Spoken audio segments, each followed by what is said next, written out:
Jesus cares how you treat people you think you don't need. He's watching how you handle them, how you treat them.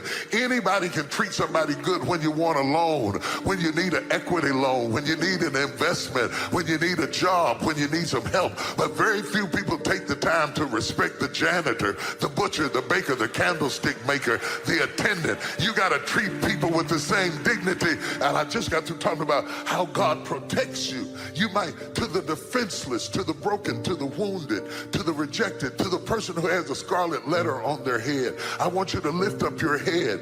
To the person who has no recourse and can't afford help and can't get the breakthrough that they need. To the person who's tied up in an abusive relationship. To the person who's mistreated on the job and in their neighborhood and in their life. You may not see it, but sooner or later God is going to handle the person that's mishandling you. One day, it was a Saturday afternoon. A disc jockey by the name of Rockin' Roger was drinking while he was on the air. And I was the only one there. Rockin' Roger got so drunk, he could not complete the show. He started slurring his words. And there I was, looking at him through the control room window, walking back and forth, ready and hungry.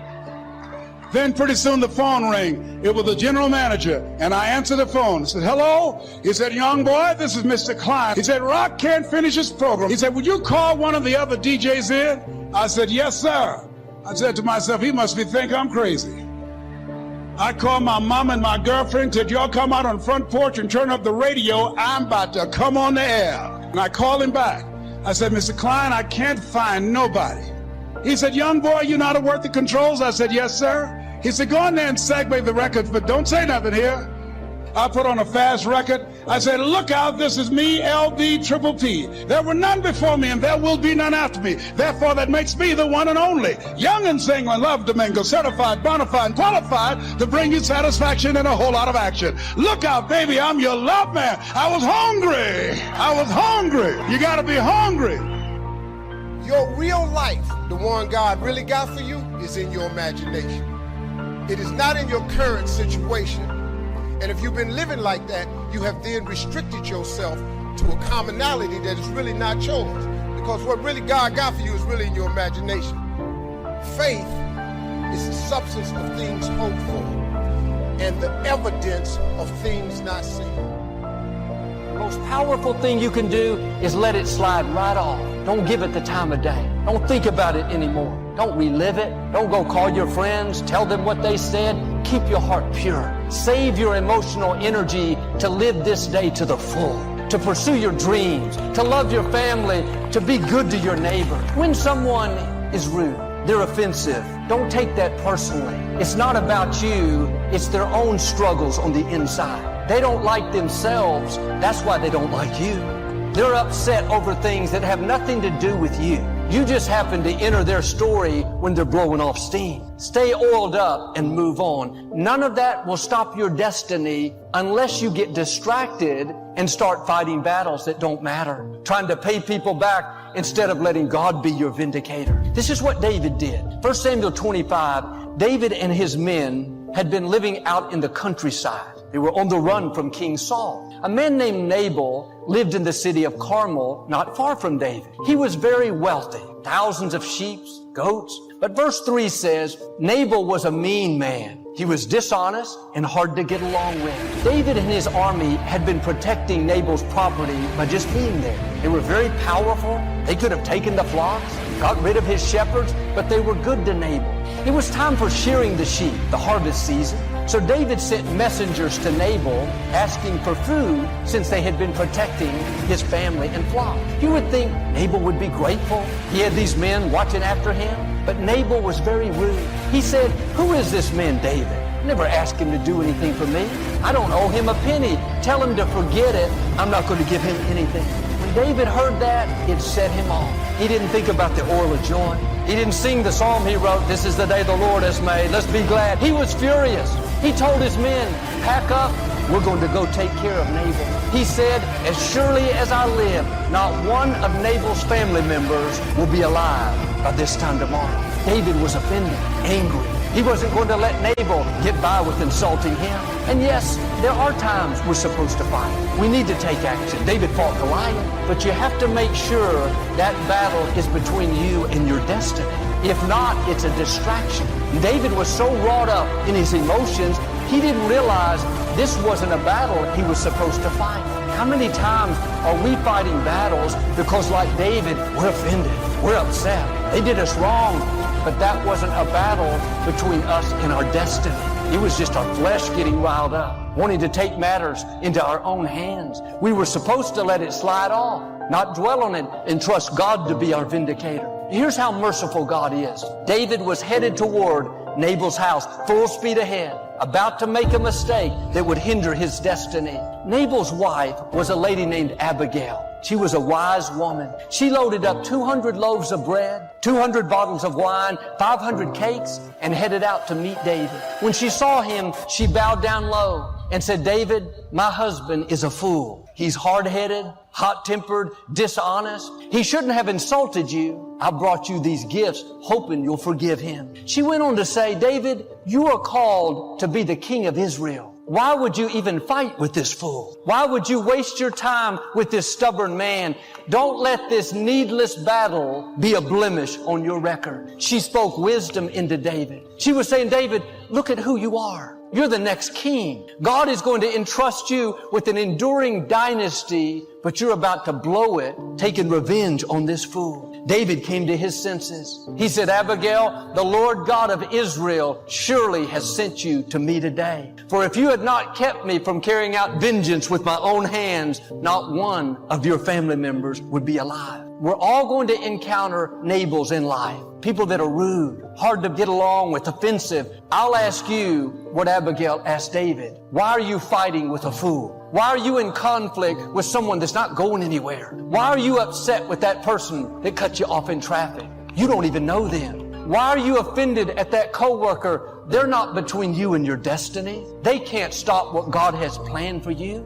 So they don't like you. They made negative comments. They left you out. That's a test. You can't reach your destiny without difficult people. Don't get distracted, baited into conflict, in battles that don't matter. Be like that Teflon pan. Don't let any of it stick. God has an awesome future for you, but the enemy will work overtime, like with David, to try to get you distracted, offended, trying to pay people back. Don't take the bait. Abigail came back home the next morning, told her husband what she had done. When he heard it, Nabal had a stroke, became paralyzed. 10 days later, he died. Abigail was a beautiful woman. David didn't waste any time. He sent word asking her to become his wife. She agreed. When you let God fight your battles, you'll come out better than you were before. I'm not saying you're going to get an extra wife, but he'll make it up to you. But if it hadn't been for Abigail, if she had not stopped David from acting on his emotions, we might not be talking about David. If you let people get you upset,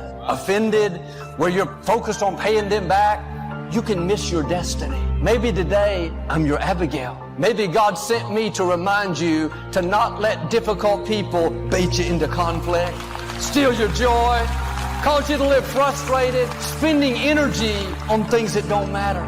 You can't get away from the Nabals. You may pray one away, Nabal Jr. will show up tomorrow. You have to make up your mind that difficult people are not going to control you. You're not going to let them offend you, upset you, push your buttons. Turn those buttons off. Stay in peace. Time is short. We're not always going to be here. Don't waste another minute fighting with crows, arguing with chicken, debating with turkeys. Be an eagle. Start rising above that. If you'll do this, I believe and declare you're not only going to enjoy your life more, but God will take care of your Nabals. You're going to see vindication, promotion, favor, breakthroughs, new levels of your destiny.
Enjoy that part of your life. Fashion it and enjoy it. Take an hour, take a couple of hours, take an evening, and go soak up the symphony, soak up the music.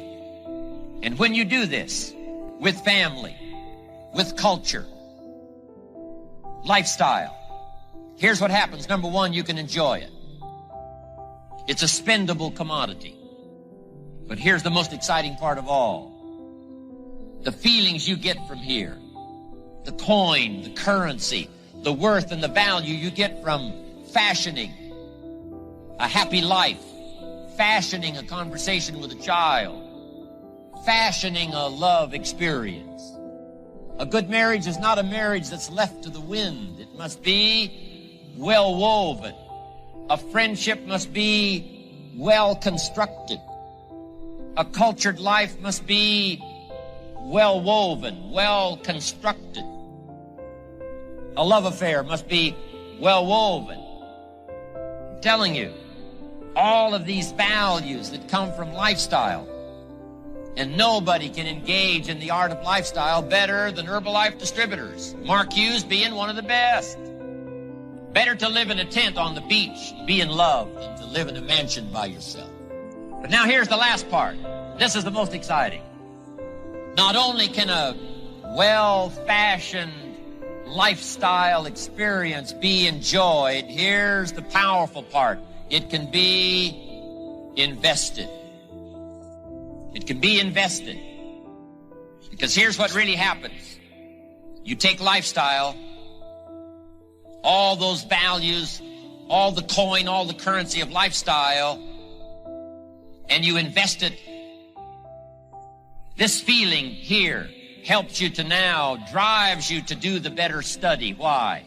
This whole cycle keeps coming around. Philosophy, attitude, disciplines create lifestyle. Lifestyle inspires you to go back, develop an even better philosophy, stronger attitude, more detailed disciplines. All of that helps you to produce lifestyle. And if you fashion this well, love affair, marriage, culture, evening, weekend, all of this good stuff now, that inspires you now to read, study and grow, develop your philosophy, strengthen your attitude, pick up the disciplines. This whole cycle, I'm telling you, there's nothing like it once you understand how to live this way. You know, bad times. But I don't have bad days anymore, and it's not BS. It's because I've trained myself like an athlete to go in these peak states so often that they're just natural for me. It's like building a muscle. So it's not like I'm so smart or I'm just so positive. It's just like, why would I waste my time stressing out? I have a 90-second rule. I'll stress for 90 seconds, but stress is not going to solve it. Let me put myself back in a different state. And so the way I do that is I use my body. Because I've done this with athletes for decades, with billionaire businessmen. If you see somebody gets in a slump of some sort, great athlete, Paul Tudor Jones, one of the greatest financial traders in the history of the world, you know, I've coached him for 22 years. When I came to see him, this is a man who made 200% in 1987 when the stock market had his biggest single crash in the day, percentage-wise still. He made 200% for his clients, more money than anybody could dream of. Then he went to the moon and he went down to earth and then he lost money. So I was brought in to turn him around. Well, how do you turn a guy like that around? Yep. I watched him. His shoulders were down. He was breathing like this. He's sitting like this all the time because he'd been through these failures and it started to get stored in his body. Now, in this state, this man is a genius, couldn't do it. So I watched films when he was at his best and he's like standing up and he's doing this. He's this, what do I do? Sell this, make this happen. And the movement, the intensity, the way he used his face. And so I showed him a video of himself today. I showed him a video when he was at his best. And I said, what do you notice? He was like, those are two different people. I said, yes, but we can get back to this guy by just using the body first. Trying to use your mind, you'll go in circles. But I've been teaching for years that a radical change in your body instantly changes your biochemistry. 38 years I've taught it. 2 years ago at Harvard, they did a study, scientifically proven what I've been teaching all these decades, where they call it power postures. Yeah, the Wonder Woman stance. Yeah, standing like Wonder Woman or Superman for 2 minutes. Yep. Or like you see a guy that's like this, pulled back like that for 2 minutes, literally increases your testosterone in your biochemistry within 2 minutes by 20%. It drops cortisol by 18%, which is the stress hormone, and increases your chance of taking a more risky behavior, which is what's required of a leader, by 33%. 2 minutes. Now that's just standing a certain way. I show people use their voice, their body, their movement, which is 10 times more dynamic than just a stiff stance. And when you change your state, your mental emotional state, you change your performance. Haven't you had times when you have can't remember how to spell a difficult word like the or your own email really or something tired, like that? can't remember what it your is. cousin's name. Yeah, exactly. Yeah. And then you've had times where you're in the flow where after you do something, you're like, I did that. I don't know how I did it, but I did it. Absolutely. I was in the flow. Well, you're the same person. The only difference is state. So training yourself to be in a peak state every day. I mean, you think about a great businessman. Think of a great entertainer like Elton John has been around in rock and roll for what, 40, how many years is it? 40 years? 70s, yeah. Yeah, I mean, it's mind-boggling. And most people still like some sample of his music. Well, he's got to have days when he gets up to entertain, when he thinks, if you make me sing that Daniel song one more time, I'm going postal, right? But he never does. Every single time he's in that same beautiful state. That's not because he's naturally like that. He's trained himself to do that. Like a great athlete trains himself. That's what leaders have to do. The state of the union, the state of the company is the culture. And the culture starts at the head. Whoever that leader is, their state impacts everybody else. So training yourself to be in that peak state is the key to it all. I think ferocity of spirit is critical for everybody, but we all have it. It's like a muscle. Do we all have it? Yeah, we do. Courage unused, though, becomes weaker. Determination unused gets smaller. Passion unexpressed gets smaller. It's like any muscle, the more you use it. And he's been using it for years. His son, though, here's the other thing. He had a reason larger than himself. You see the pattern in all the people that have overcome. He wanted to do for his son. At the time, he told me about his worried about all his employees, and he really cares about his people. But here's the secret, though. You have to make that shift where it's no longer an excuse. If you give yourself an excuse, humans will take it. If you're going to take the island, you burn the boats. And he burned the boats and said, I'm going to find the answer. First, he shifted his psychology, came to my business mastery program, and then he got the skills. Because like I said earlier, it's not just confidence. You got to have skill, and he had both, and he found the way. Show them what you did. Yeah, after that particular business mastery program, again, as Tony says, 80% of it is psychology, and then 20% of it is mechanics or the strategies. But unless you get the psychology down, the mechanics don't matter. And I can tell you from that day in November of 2008 where I made that decision that I was not going to fail, and I kissed my lady and said, I'm going back to work. And we went out there and I learned how to export. And when there was no market for steel in the United States, I was able to export to several different companies or several different countries. And we took off from there. We continued to grow. And it was just, again, it's about a mindset. It's about having a level of pride. For me, it was coming from where I come from. The Melio name didn't mean a whole heck of a lot. And I was determined to change that because it's something of what I call generational influence. I'm not doing this for me. I'm doing this for my son.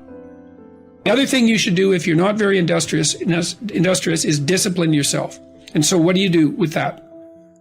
Eat 3 times a day at regular meal times.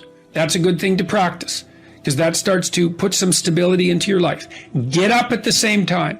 I would highly recommend all those young people out there who are listening, you want to get a jump on life, get the hell out of bed in the morning.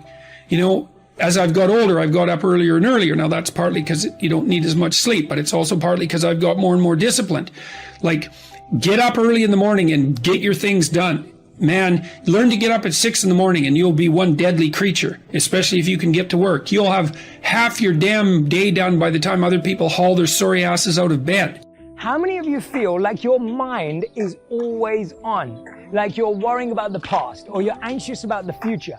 How many of you feel like your mind controls you? If you said yes to any of those questions, I want you to stay tuned as I share this concept from my book, Think Like a Monk.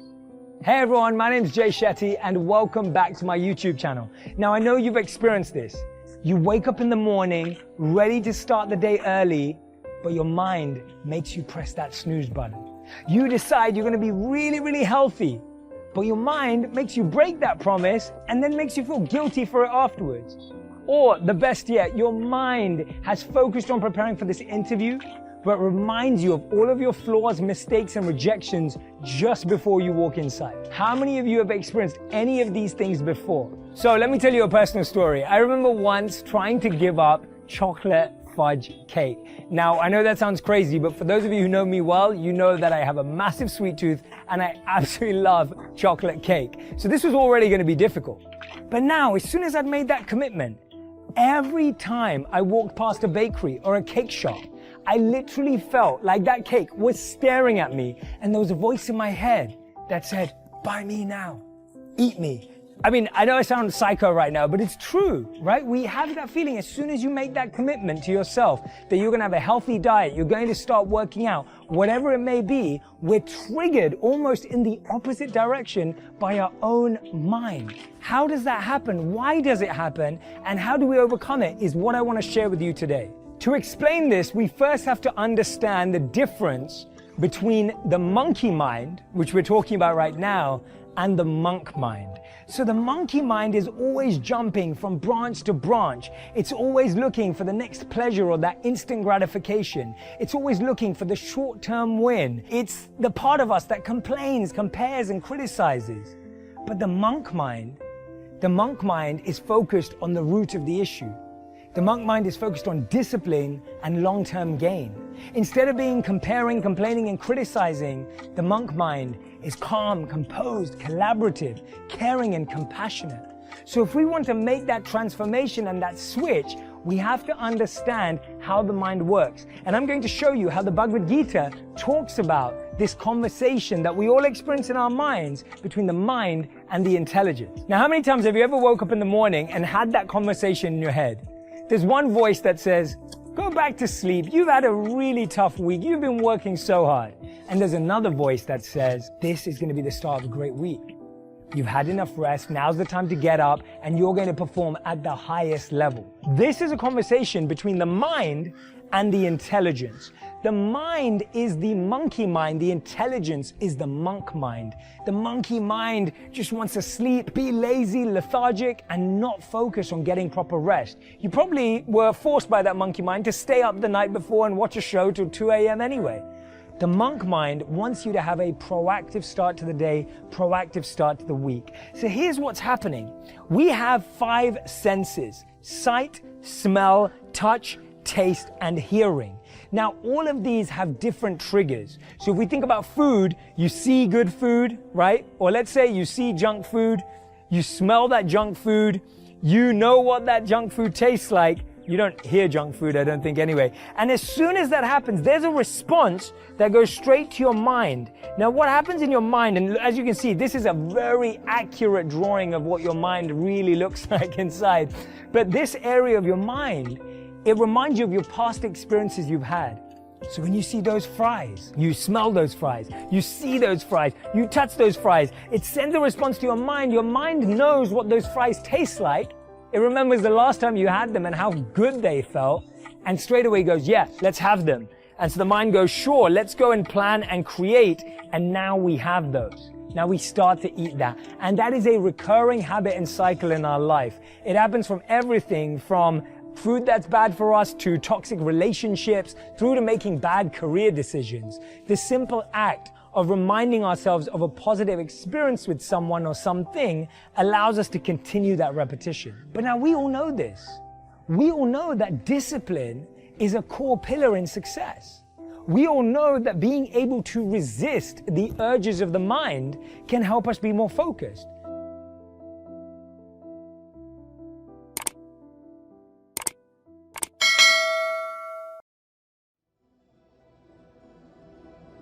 Expand yourself. Take yourself out your comfort zone. If you stay in your comfort zone, that's where you will fail. Success is not a comfortable procedure. It is a very uncomfortable thing to attempt. So you got to get comfortable being uncomfortable if you ever want to be successful.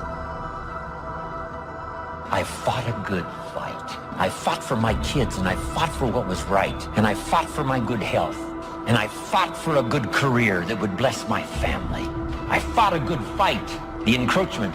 Opposites are in conflict and we're in the middle. And if you want something valuable, you got to fight for it. If you get beat, unless you're dead, you are not defeated. And you have not failed. What you've done is you've learned. You've gained experience. And you're still alive. So get up and go get after it.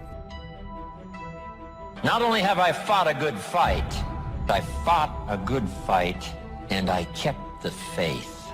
See, that's the deal. Keep faith with your family. Fight like crazy and keep faith. fight the enemy and keep faith.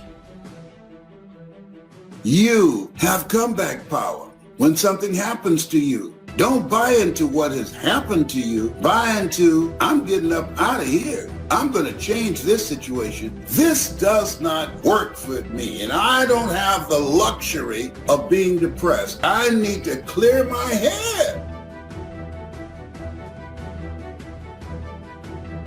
But let me tell you what ought to cause great joy to come to your life is if you'd stop comparing yourself to other people and you would just remember where you came from and remember where you started. You're doing more, you're seeing more, you're achieving more. But if you start comparing yourself with someone else, you can get discouraged because they're doing more maybe than you're doing. You got to clear your head so that the decision that you make represents the best in you. Be still and know that you're going to get through this. You're going to get through this. You got to assure yourself. You have to encourage yourself. You have to clear your mind.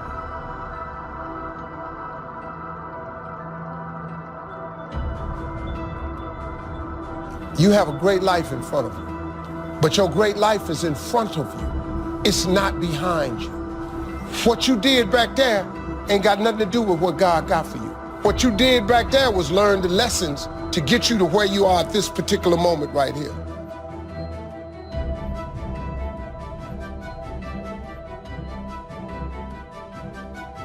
The ability to learn to say no and not to feel guilty about it, to me, is about the greatest success I have achieved. It's all a part of a process for growing for me. To me, to have the kind of internal strength and internal courage it takes to say, no, I will not let you treat me this way, is what success is all about. I will not be treated this way. I demand only the best for myself.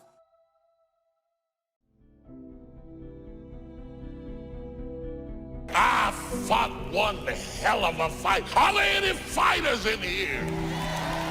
I mean, I fought such a good fight that when I look at what other people call a fight, what they call a fight is what I call normal. I fought my way up. I fought to get to work. I fought to stand. I fought to carry on. I fought to live. I fought to get out of the bed. I fought with my fears, my anxieties, my insecurities. I fought with haters, liars, backbiters, and betrayers. And many times I laid in the bed, I couldn't go to sleep because I was fighting with myself. I fought.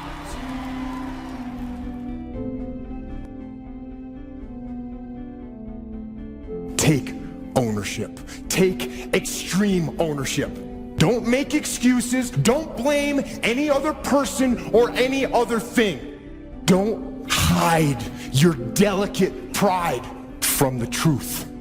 Take ownership of everything in your world, the good and the bad. Everyone took ownership of their mistakes. Everyone took ownership of the problems. Take ownership of your job, of your future, and take ownership of your life. And lead. Lead yourself and your team and the people in your life. Lead them all to victory. Make your move before you're ready. We're instructed in life to walk by faith and not by sight. See, you want to really begin to stretch yourself. You want to become a risk taker. Most people won't do that. See, most people engage in low life living, low risk living. This, God said, if you're not willing to risk, you cannot grow. And if you cannot grow, you cannot become your best. And if you cannot become your best, you can't be happy. Then what else is there? Anybody who's not ever willing to risk will never do very much in this world.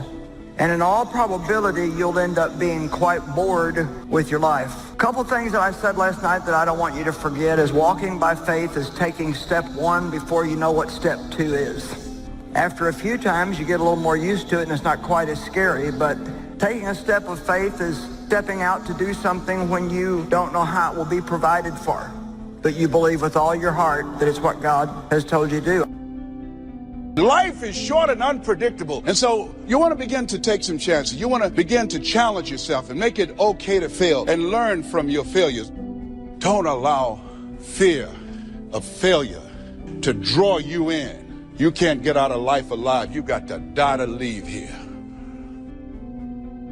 You got to make changes. You got to say no. You got to disappoint people. You got to walk away from some stuff. You have to. And so, stepping away from things has felt much more dangerous to me than taking on 5 new things. Does anybody get it? Anybody out there, you get it? Trying to learn early the consequences of errors in judgment, poor behavior, and then try to learn from others that have gone down a disastrous road, and sure enough, they suffered the consequences, and you say, wow, then I'm going to change direction because I don't want those consequences. That's called being doubly smart, learning from errors in judgment. A few simple disciplines practiced every day. Now you're on the road to success. A few errors in judgment repeated, and you can turn anything around. Once you see that you're suffering either early consequences or severe consequences, all you have to do now is shut down that route, pick another destination, and start going that way with some easy disciplines that day by day gather momentum, and now one success leads to another, leads to another. Here's what we call that: disciplines. Easy disciplines. All disciplines affect each other. Every discipline affects the rest. Every lack of discipline affects the rest. What's interesting about success is starting a new discipline, a couple of new disciplines, and sure enough, once you've gained just a little bit of success in a couple of new disciplines, it'll inspire you to clean up the rest. It'll inspire you to fine-tune all of your other disciplines. Each lack of discipline affects the rest. Solving problems, going from errors in judgment to easy disciplines that can change it all. And if you start that journey, it doesn't take long for new signs of success to appear. I got such great results that first year that I made these incredible changes, learning extra skills, putting together extra disciplines, working harder on myself than on my job. The early signs of the fact that I was going to arrive at a more positive destination, I was hooked. It didn't take but a few months, less than a year, and I was hooked for life.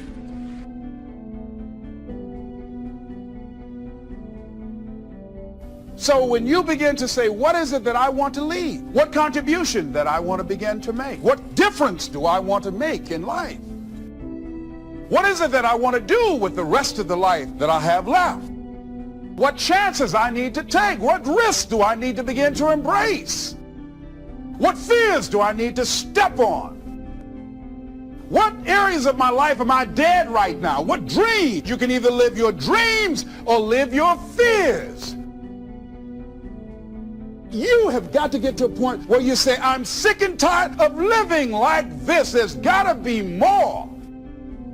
That's when people go out and strike out on their dreams. That's when people get out of relationships where they're dying together rather than growing together. See, you will when you put yourself in that kind of situation. I'm reminded of 2 frogs that were hopping down the road, and they fell into a bottle of milk. And one was hopping up and down for a while, and he drowned. He just gave up. But this other frog just kept on kicking. He wouldn't give up. He just kept on kicking.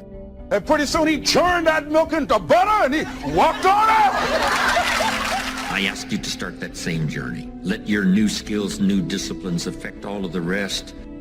You really won't be happy if you don't produce.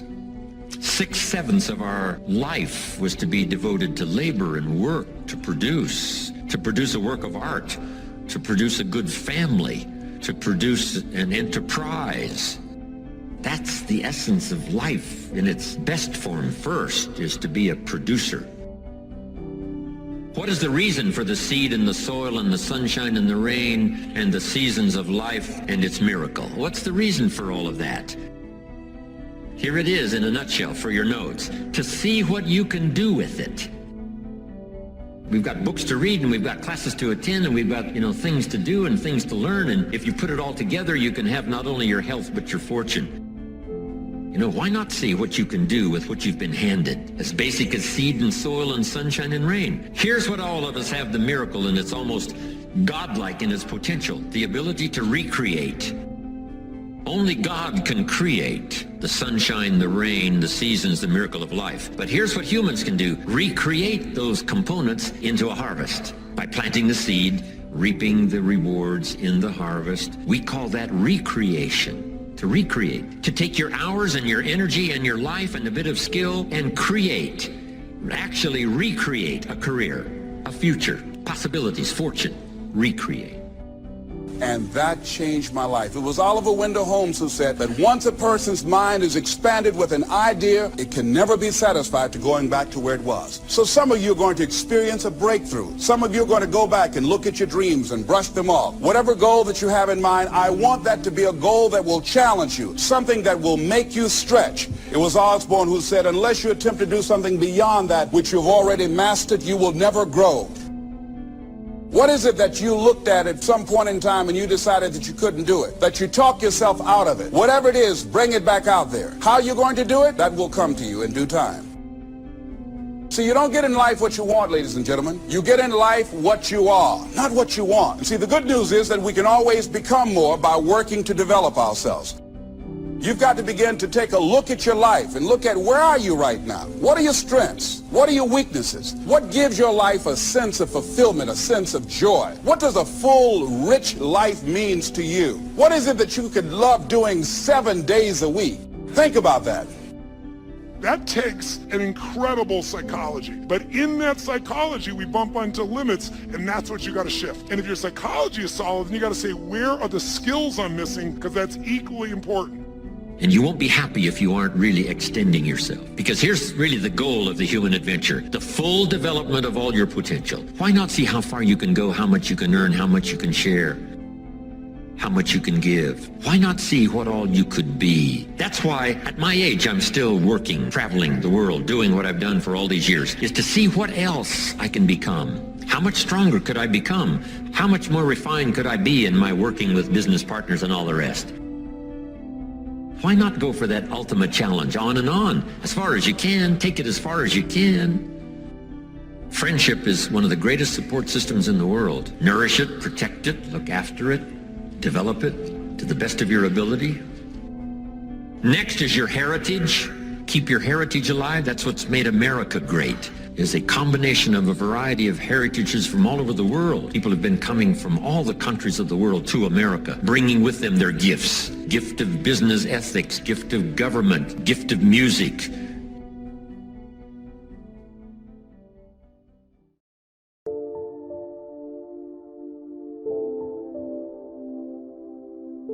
I did a seminar one weekend up at the ranch, up at Clear Lake. Got a lodge up there. Nice setting, high valley, high serenity ranch. For the weekend, Friday evening, Saturday, Sunday. People drove in from around California. I got there late Friday afternoon. Everybody had pretty well already gotten there. I couldn't believe the parking lot. Continentals and Eldorados, Mercedes, Cadillac, unbelievable. Ferrari, one Rolls Royce, unbelievable. I walked in, good-looking crowd about like this, sitting there ready for the weekend seminar. My opening remarks were, ladies and gentlemen, I think the rest of the world would find it strange that we have all come here this weekend to try to figure out how to do better.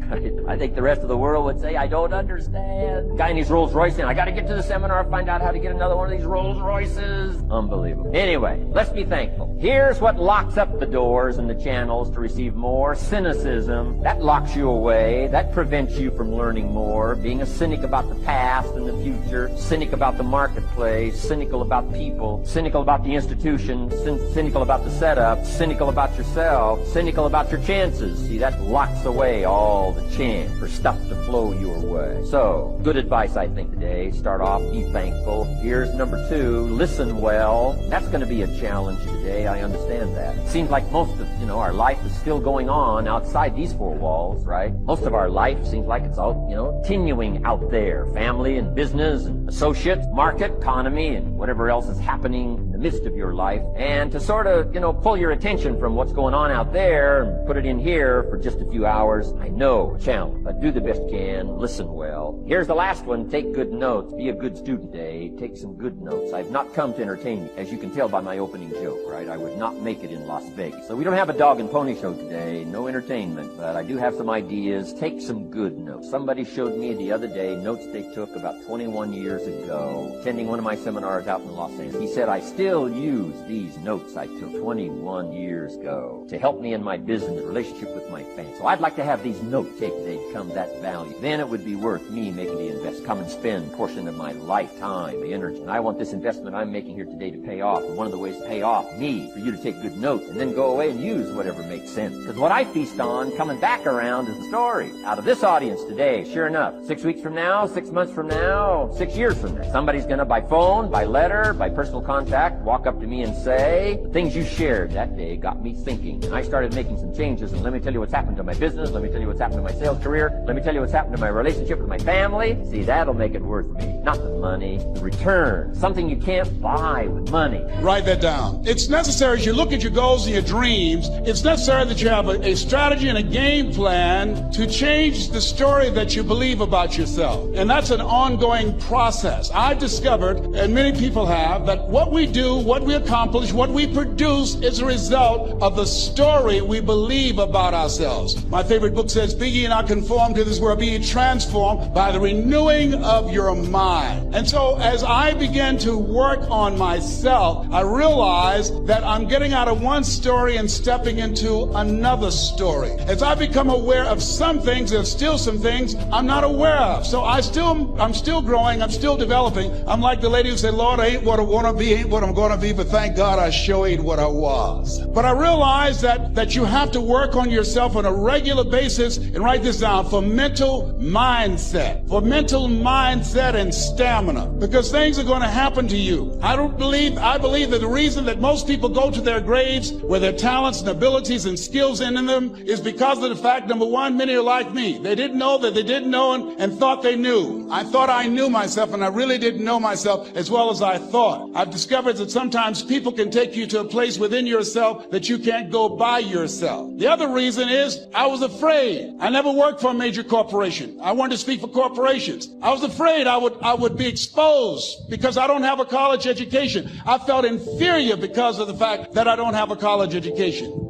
I allowed that level of fear of failure to stop me. And because I never had any experience in it, I assumed that I could not do it. I was paralyzing myself by believing and assuming the limited part of myself as opposed to believing that I had something special. You have something special. There's something you want to do. Because you don't know how to do it doesn't mean that you can't learn. I like something that I heard. You don't have to be great to get started, but you have to get started to be great. Repeat after me, please. Leap and grow your wings on the way down. What did I become? What changed with me where things changed? I want you to write this down. I read a book called Selling the Dream by a guy named Guy Kawasaki about that same time. Guy Kawasaki was the guy that sort of marketed Macintosh for Apple. Steve Wozniak's become a pretty good buddy of mine because I had him come speak to my coaching group. So I'm very, very familiar with what made Apple work. Only the greatest company in the history of mankind, right? Or most influential anyway. I'm very familiar with what made that company work. And what made it work is they had unbelievable technical people, but they had a dude that led that company who was a crazy man, like I'm a crazy man, named Steve Jobs. And Steve Jobs didn't have a high IQ. He wasn't an overly technical human being. He was an intense, psycho, crazy, and here's what he was great at doing. He was a great storyteller. If you're going to lead your company, if you're going to take it to the next level, you and your team had best be getting better at telling stories that move people. You're too much about the facts. You're too much about your script. You're too much about your presentation. You might even be too much about running numbers. You got to be able to tell a story that grips people emotionally, that shifts them, to create a movement. Are you with me on that? Say yes.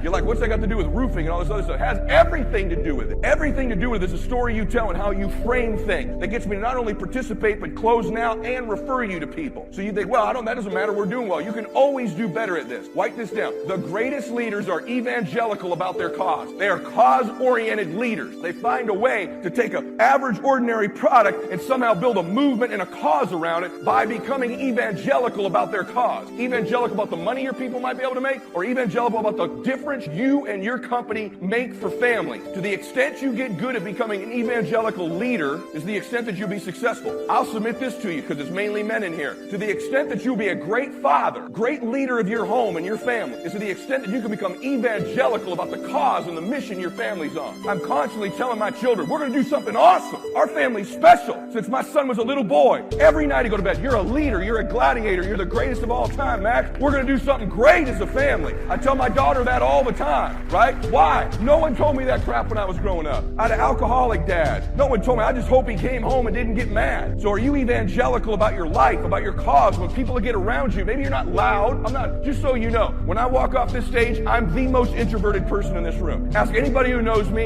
If I'm at a party, I don't talk. I'm quiet. If we were at the mall, brother, and we went to high school together, and I saw you, I'd love to connect, but I'm so quiet and introverted, I'd duck into a store to hide so we don't have to connect. But I had to learn to be a storyteller. I had to learn to transfer energy, to express myself. And I'm not capable of talking about crap I don't believe. I wasn't raised that way. But if you get me believing it, you get me talking about my faith, my family, any New England sports team, and my companies, I will move you. I will move you emotionally because I'm an evangelist about my cause. So what do those leaders have in common? If we go back and look at there, what does Steve Jobs, Oprah Winfrey, my dumbass, Elon Musk, I use Rachel Hollis, and sweet Kris Jenner, who's my neighbor, what do we all have in common? How about this group? Andy Frisella. I purposely put him next to Mother Teresa because I think that's hilarious, right? If you know Andy, he's my business partner in one of my companies. Mark Zuckerberg, and this ain't a political statement. I don't like anything Facebook does. I just have it there for that reason. MLK, who's my hero. Dwayne Johnson, not real happy with him lately either. And Martha Stewart. What do all those people have in common? In different ways, they became evangelical about their mission and their cause and their company. And that will be the separator for you. You want to build a great company, a great life, a great family, great wealth? I'm evangelical about all of it, all the time. That's a very specific word, by the way, evangelical. What do all they have in common? You got that. What's an evangelist do? A person who seeks to convert others, especially by public preaching, a zealous advocate of a cause. That's what an evangelist does. You must speak about these things, write about these things, post on your social media about it. When your people get around you, it's infectious and repetitive, and you don't tire of saying it over and over. I like when my guys roll their eyes at me. Here he goes again. This is the mission we're on. This is what we're going to do this year. And they're rolling their eyes, and I'm just putting it in their consciousness again and again and again because I'm relentless about it. Amen? Yes, say yes. So, why? Because our obsessions become our possession. It is not in your current situation or your current paycheck. And if you've been living like that, you have then restricted yourself to a commonality that is really not yours. Because what really God got for you is really in your imagination. Now, since there's a lot of church folk in here, let me tie that to a scripture, because this when you really start to affect black folks. See, y'all don't really believe nothing till you tie it to some type of church thing. So let's just go on and do that. And once again, before I start this, I am not a pastor or a preacher, and I can talk for a very small amount of time without cussing. So it's really,